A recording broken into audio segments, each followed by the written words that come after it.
ازاي تعمل رقم سري لمحادثة واتساب عندك بحيث مفيش اي حد يقدر يدخل على المحادثة دي ولا يشوفها غير لما يكتب الرقم السري اللي انت عامله ده، حتى لو هو فتح الواتساب بتاعك كله. تعال اقول لك، بس في الاول اعمل لايك ومتابعه وشير الفيديو مع كل الناس عشان يستفادوا زيك. كل اللي عليك انك اول ما هتفتح تطبيق الواتساب هتيجي على المحادثة اللي انت عايز تعمل لها كلمة سر، هتضغط على اسم الشخص من فوق وهتختار قفل الدردشة هتفعلها، وبعد كده هتضغط على كلمة متابعة.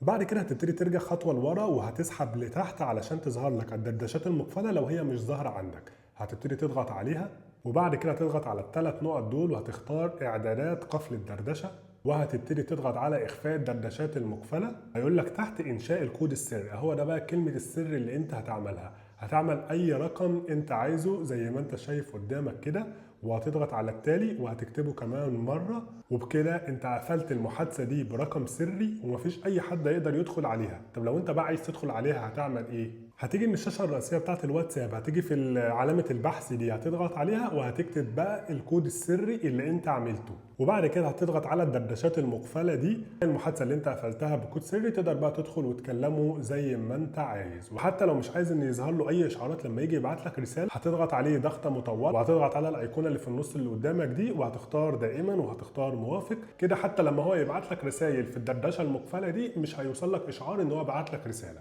ولو عايز بقى ترجعه للمحادثات العادية وتشيل كلمة السر دي هتضغط على الاسم مرة كمان وهتضغط على قفل الدردشة، هتلغي تفعيلها بالشكل اللي قدامك ده.